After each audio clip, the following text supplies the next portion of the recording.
Next, I wanted to continue the topic of impacts to our planet, particularly ones that have happened, not theoretical ones that I put into an internet-based forum. So I wanted to talk about an event that happened um, many years ago. Many people believed that this event was the act of divine intervention on our planet. I want to talk to you today about the Tunguska event. One of the people who I will go to talk about this event is going to be the great and wonderful Carl Sagan. In his book Cosmos, chapter 5, or chapter 4, excuse me. In the early morning hours of June 30th, 1908, in central Siberia, a giant fireball was moving rapidly across the sky. Where it touched the horizons, an enormous explosion took place. It leveled some 2,000 square kilometers of forest and burned thousands of trees in a flash fire near the impact site. It produced an atmospheric shock wave that circled the Earth twice. For 2 days afterward, there was so much fine dust in the atmosphere that one could read a newspaper at night by scattered light in the streets of London, 10,000 kilometers away. The government of Russia under the Tsars could not be bothered to investigate so trivial an event, which, after all, had occurred far away among the backward Tungus people of Siberia. It was 10 years after the revolution before an expedition arrived to examine the ground and interview the witnesses. These are some of the accounts they brought back. Early in the morning, when everyone was asleep in the tent, it was blown up into the air, together with the occupants. When they fell back to earth, the whole family suffered slight bruises, but Akulina and Ivan actually lost consciousness. When they regained consciousness, they heard a great deal of noise and saw the forest blazing round them, and much of it devastated. I was sitting in the porch of the house at the trading station of Vanavora at breakfast time and looking towards the north. I had just raised my axe to hoop a cask when suddenly the sky was split in two, and high above the forest, the whole northern part of the sky appeared to be covered in fire. At that moment, I felt a great heat as if my shirt had caught fire. I wanted to pull off my shirt and throw it away, but at that moment, there was a bang in the sky and a mighty crash was heard. I was thrown to the ground, about 3 saheens away from the porch, and for a moment, I lost consciousness. My wife ran out and carried me into the hut. The crash was followed by a noise like stones falling from the sky or guns firing. The earth trembled, and when I lay on the ground, I covered my head because I was afraid that stones might hit it. At that moment, when the sky opened, a hot wind, as from a cannon, blew past the huts from the north. It left its marks on the ground. When I sat down to have my breakfast beside my plow, I heard sudden bangs, as if from gunfire. My horse fell to its knees. From the north side above the forest, a flame shot up. Then I saw that the fir forest had been bent over by the wind, and I thought of a hurricane. I seized hold of my plow with both hands, so that it would not be carried away. The wind was so strong that it carried off some of the soil from the surface of the ground. And then the hurricane drove a wall of water up the Angara. I saw it all quite clearly because my land was on a hillside. The roar frightened the horses to such an extent that some galloped off in a panic, dragging the plows in different directions, and others collapsed. The carpenters, after the first and second crashes, had crossed themselves in stupefaction, and when the third crash resounded, they fell backward from the building onto the chips of wood. Some of them were so stunned and utterly terrified that I had to calm them down and reassure them. We all abandoned work and went into the village. There, whole crowds of local inhabitants were gathered in the streets in terror, talking about this phenomenon. I was in the fields and had only just got one horse harnessed to the harrow and began to attach another when suddenly I heard what sounded like a single loud shot to the right. I immediately turned round and saw an elongating flaming object flying through the sky. The front part was much broader than the tail, and its color was like fire in the daytime. It was many times bigger than the sun, but much dimmer, so that it was possible to look at it with the naked eye. Behind the flames trailed what I thought looked like dust. It was wreathed in little puffs, and blue streamers were left behind from the flames. As soon as the flame had disappeared, bangs louder than shots from a gun were heard. The ground could be felt to tremble, and the window panes in the cabin were shattered. I was washing wool on the bank of the river Con. Suddenly, a noise like the fluttering of wings of a frightened bird was heard, and a kind of swell came up the river. After this came a single sharp bang so loud that one of the workmen fell into the water. This remarkable occurrence is called the Tunguska event. Wow. Darn it. Darn. Well, I lost my bookmark, so that stinks, but maybe after the podcast I'll find my spot in the book. I apologize for my dramatic reading, and I don't know if you can hear it in the recording, but Carmela was sitting right next to me with her ball right here. This little ball. You can squeeze it and it makes a sound. She's funny.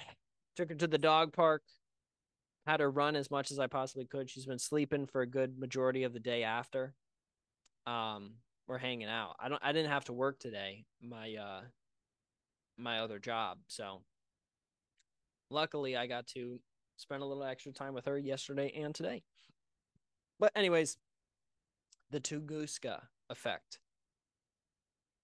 Carl Sagan goes later on in the book to describe this event, and he takes a different angle on it because he talks about asteroids and kind of the belief of many people at the time who believed that it was some kind of religious experience or religious event. It's the gods raining down on its people. Not this particular event, the Tunguska event, but previous asteroids that have been recorded in the past, where people believe that it's the gods raining down their wrath on Earth, sending us to our death because of sins that we have accrued throughout our lifetimes. And some of them were big, some of them were small, some of them were recorded very detailed, especially the Tunguska event, but others were just pictures on a wall.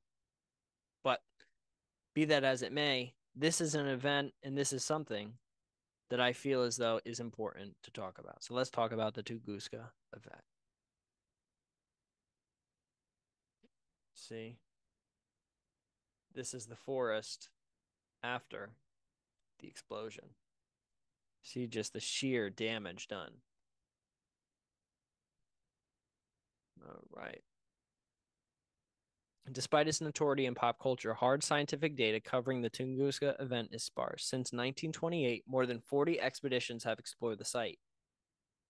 Some seismic and air pressure wave registrations recorded immediately after the blast survive to this day, and surveys of the devastated forest mapped some 30 years later. The explosion was powerful enough to flatten more than 80 million trees. At the time of the event, international newspapers speculated about volcanic eruptions. Russian scientists like Dr. Arkady Vosnesensky, director of the Magnetographic and Meteorological Observatory at Irkutsk, speculated about a cosmic impact. In 1927, Russian mineralogist Leonid Alexeyevich Kolik of the Russian Meteorological Institute explained the event as the mid-air explosion of a meteorite, based on the lack of an impact crater on the ground and the discovery of interplanetary dust and peat layers at the site. In 1934, Soviet astronomers, based on Kulik's work, proposed that a comet exploded in Tunguska. Such an icy body entering the atmosphere would rapidly heat up and evaporate explosively in midair without ever hitting the ground. The resulting explosions could have been powerful enough to flatten trees without leaving a crater or much other evidence. A new paper by Daniil Krenikov at the Siberian Federal University in Russia tries to answer the questions about the nature of the impactor using computer simulations. By simulating the effects of an asteroid made of rock and metal alloys and a comet made mostly of ice and traces of interplanetary dust with varying sizes ranging from 160 to 600 feet or 50 to 200 meters, entering Earth's atmosphere at a speed of 12 miles per second or 20 kilometers a second. The simulations show how friction with the atmosphere heats the object, but while rock and iron vaporize at about 3,000 degrees Celsius, water evaporates at only 100 degrees Celsius. Based on the calculation to the authors, an icy body large enough to explain the devastation at Tunguska would have traveled no more than 186 miles or 300 kilometers through Earth's atmosphere before vaporizing completely. Some reports of the Tunguska events described a series of explosions in the sky, suggesting that the impactor traveled some 435 miles or 700 kilometers through the atmosphere. According to the authors, this observation excludes the possibility that the Tunguska event was caused by an icy body. Only a 650-foot wide stony iron asteroid could have traveled so far. To explain the lack of any crater on the ground, the researchers suggest that the asteroid didn't actually hit Earth, but enter Earth's atmosphere over Siberia and passed westwards, leaving the atmosphere over Europe, causing a series of airbursts in midair, explaining the series of observed explosions and flattened trees in Siberia, and leaving behind a plume of dust in the upper atmosphere, explaining the reports of glowing clouds over Europe after the event. There are recent examples of similar events. On August 10th, 1972, an asteroid with an estimated 9 to 45 feet or 3 to 14-meter diameter passed within 35 miles of Earth, 57 kilometers, causing a fireball in the sky seen above Utah to Alberta. On February 5th, 2013, a fireball streaked over the Russian city Chelyabinsk and exploded. The light from the meteor was brighter than the sun, visible up to 62 or 100 kilometers away. Some eyewitnesses also felt intense heat from the fireball. The explosions generated a bright flash as well as a large shockwave, injuring about 15 hundreds. The calculations also showed that a direct impact with the Tunguska asteroid would have created a crater 2 miles wide.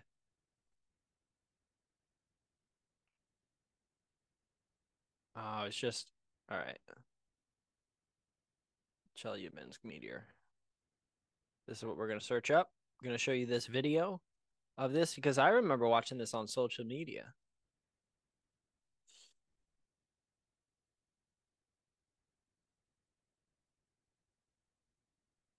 Here it is right here. That A is right where it is.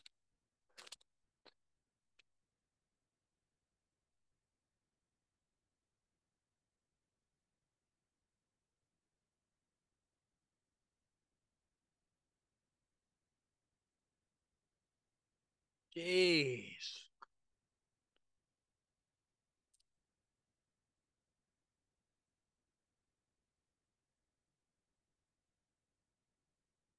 There it is.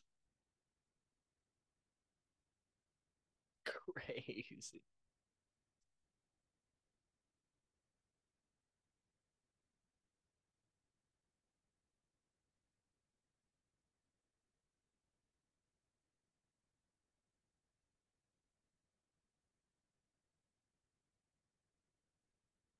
Thank God they got dash cams.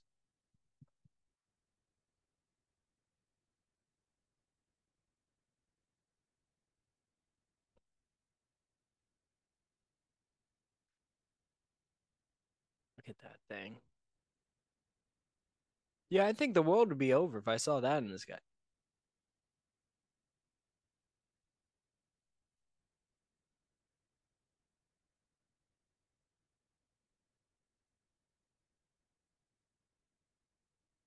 Jeez.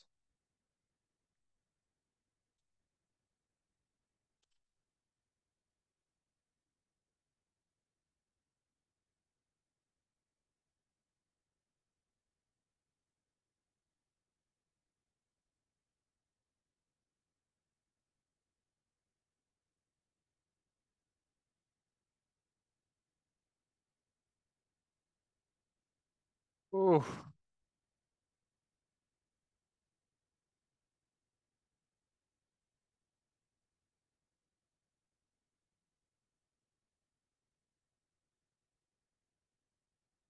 Jeez.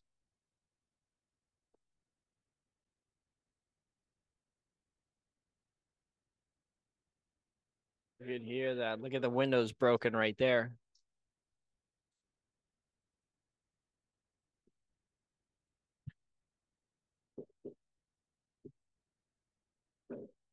Wow.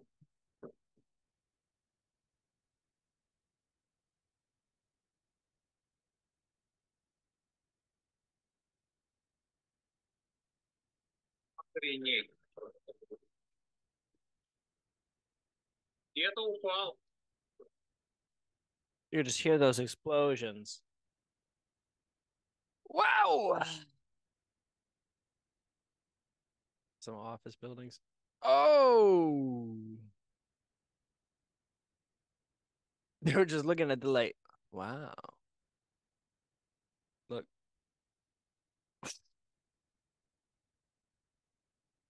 Yeah, I'd be questioning what the hell's going on. Gee, if that was a little guy. Yeah. Yeah, these things are dangerous, and it's not like they're going to be hitting us every single day, and you should fear for your life every single day that you're going to get hit by one of these, but it does happen. And the Tunguska event is a particularly sobering one because one of the key things about it, one of the key properties of that particular asteroid was they believe that it was made of ice. In the book Cosmos by Carl Sagan, he goes on later to talk about its composition, and many people believe that it was made of ice. Um, and it's important to just, I mean, so lucky, so lucky. If that had been like we saw in the simulation that I did earlier, you can have the ice, which I forget the exact density of it, but you can see that you could change the density. And as you make it more and more dense, it's going to cause more and more damage because it's going to be able to survive longer in our atmosphere before it burns up. Ice burns up very easily because it's just water, whereas a rock or some type of iron or metal takes a while to burn up because those are very hard to liquefy and burn up. Now, I'm going to show you the exact paper that was released on this. This was mentioned in the article. Here it is. This is on the possibility of through passage of asteroid bodies across the Earth's atmosphere. We have studied the conditions of through passage of asteroids with diameters 200, 150 kilometers, consisting of three types of materials: iron, stone, and water ice, across the Earth's atmosphere with a minimum trajectory altitude of 10 to 15 kilometers. The conditions of this passage with subsequent exit into outer space with the preservation of a substantial fraction of the initial mass have been found. So they can pass right through the atmosphere, not hitting the surface, but getting pretty close, which is cool to think about. The results obtained support our idea explaining one of the lifelong standing problems of astronomy, the Tunguska phenomenon, which has not received reasonable and comprehensive interpretations to date. We argue that the Tunguska event was caused by an iron asteroid body, which passed through the Earth's atmosphere and continued to the near solar orbit. So they're claiming that it actually wasn't ice. it was an actual piece of metal, or it was made entirely of metal, or at least a large portion of it was metal, and that's why it was able to go through right there. Even though earlier we saw in that Forbes article, the reason why they don't believe that there is a um, crater or anything such of the sort on the ground is because it was ice and it burned up in the atmosphere. However, this is saying differently. All right, all right. And this is kind of going through right here. Schematic diagram of the motion of space body in the Earth's atmosphere and the angle of entry with the atmosphere. Trajectory is length with the atmosphere. Blah, blah, blah. You can kind of see adding some equations right here. You can see, so it kind of comes in, this asteroid does, comes in right here, hits the atmosphere, slows down a little bit, and then that changes its trajectory, which would have otherwise been straight had there been no atmosphere. Does not involve the process of SB fragmentation. We got Carmela joining us because I made the mistake of taking out some strawberries. All right. Say hi, Carmi. Wants to join in. She's joined in before.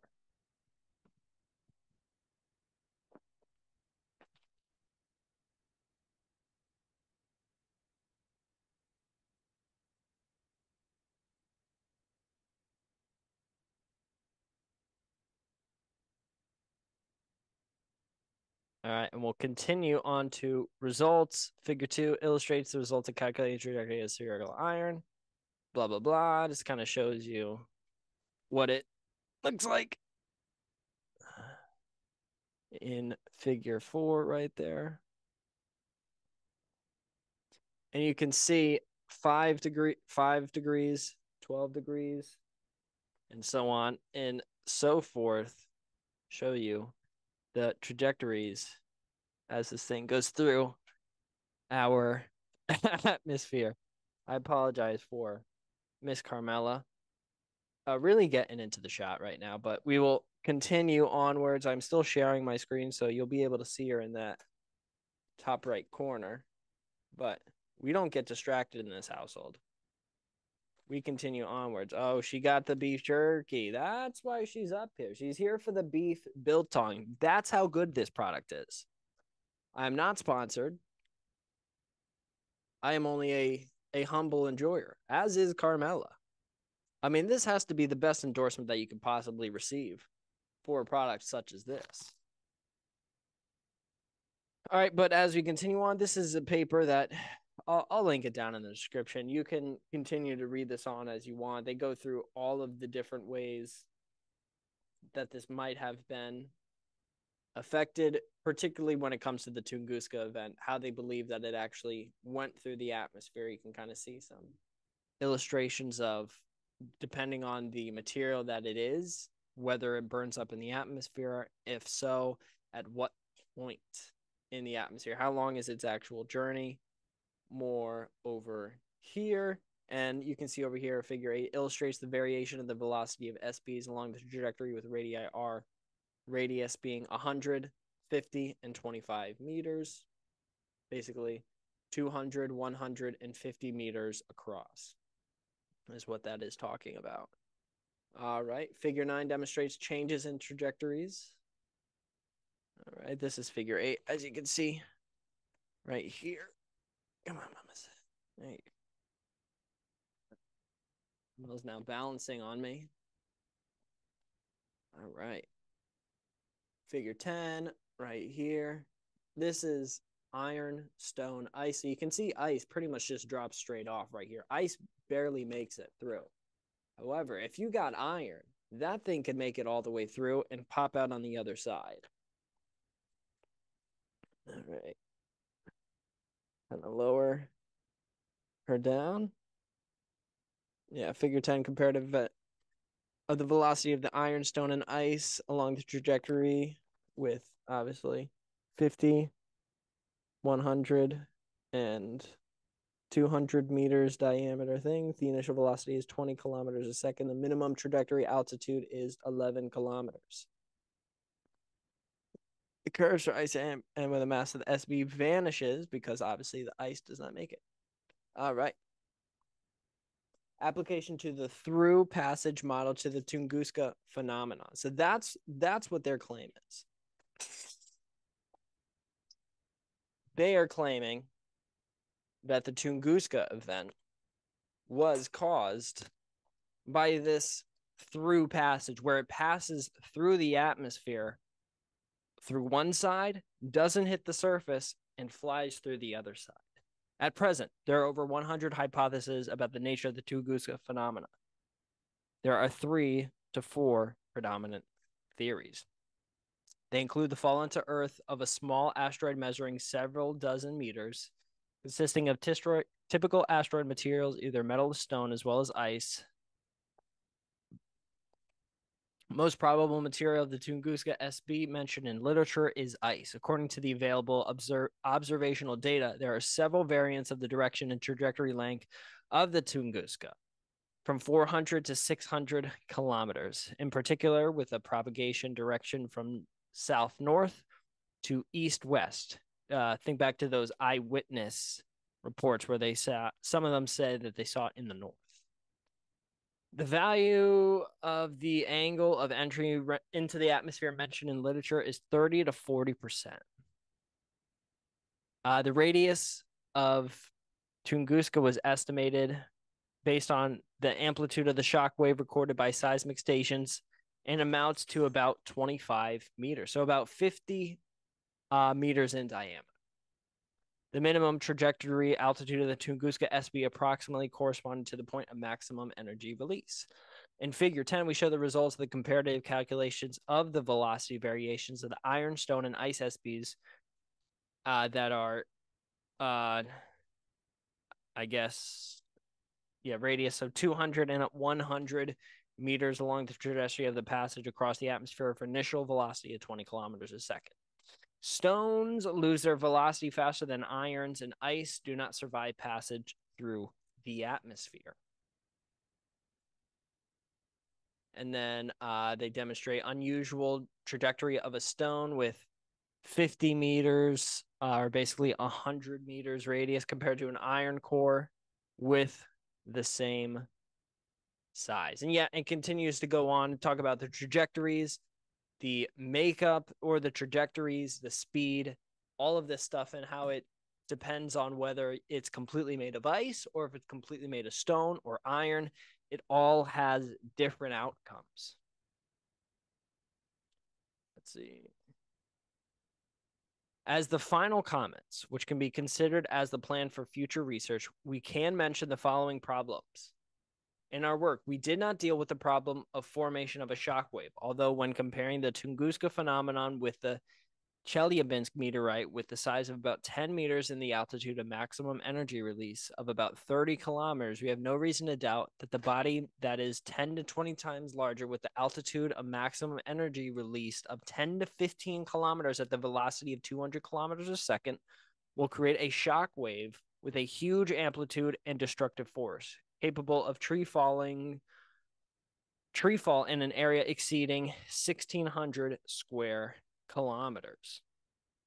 Experimental modeling of the knockdown effect of a shockwave from the source with cylindrical geometry was performed by Zatkin and Seikulin in 1966. The cylindrical source of the shockwave was modeled by long detonating cord inclined at a certain angle to the plane, planted with small sticks which imitated trees in the Siberian forest. It was shown that the shape of the area of fallen sticks was similar to the shape of real-life tree fall trajectory. However, they did not model the dependence of the strength of cylindrical shock wave on the height of its source above the ground. Instead, they added a point explosive at the lower end of their core to model a presumed spherical component of the shock wave. Because rates of the mass and energy losses, which caused Tunguska event, depend strongly on its altitude above ground, sharp increase in energy release close to the minimum altitude reached by the through passing SB can be interpreted as an explosion creating spherical component of the shockwave. Continues on and on and on. All right, let's go to summary. Based on the obtained results, you can make the following statements. The conditions for the possible through passage of a large space body composed of various materials across the Earth's atmosphere with minimal loss of mass and without collision with the surface of the planet are established. It was shown that this corresponds to the entry angles of space body into the atmosphere, less than 11.5 degrees. It was shown that the Tunguska space body could hardly consist of ice, since the length of the trajectory of such a body in the atmosphere before the complete loss of its mass would be less than the length of its trajectory estimated on the basis of observational data. This statement is valid for estimates performed for their value in the radiation heat transfer coefficient, as well as making allowance for uncertainties and variations of the values mentioned in the literature. The value of the angle of entry into the atmosphere of 30 to 40 degrees mentioned in the literature for the Tunguska event space body looks unrealistic, since it corresponds to the trajectory of a fall of a body with large residual mass and the trajectory length, which is 1.5 to 2 times shorter than the estimated trajectory length based on the observational data. Such a fall would be accompanied by the formation of a large crater absent near the epicenter and around. Probably the most realistic version explaining the Tunguska phenomenon is the through passage of the iron asteroid body as the most resistible to fragmentation across the Earth's atmosphere at the minimum altitude of 10 to 15 kilometers with the length of the trajectory in atmosphere of about 3,000 kilometers and subsequent exit of this asteroid body into outer space to the near solar orbit. This version is supported by the fact that there are no remnants of this body and craters on the surface of the Earth. Within this version, we can explain optical effects associated with the strong dustiness of high layers of atmosphere over Europe, which caused bright glow in the night sky. If we admit the version of the complete loss of mass of SP after the passage of its epicenter or close to it, then the evidence of its reality would be the presence of droplets of meteoric iron of the millimeter size in the Earth's surface along the trajectory of SB and around. This follows from figure 8. The smaller the size of it and its mass, the faster it loses a velocity.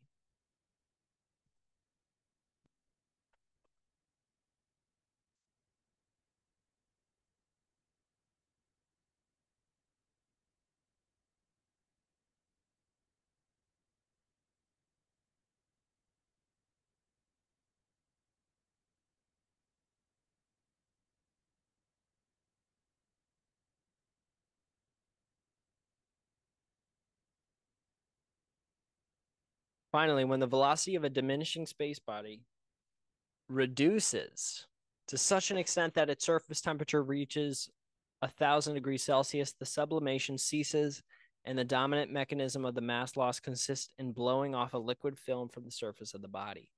In this case, the space body becomes a source of a huge amount of droplets, which will be sprayed by that particular space body. However, such microformations have not been found despite intensive searches around epicenter and far beyond.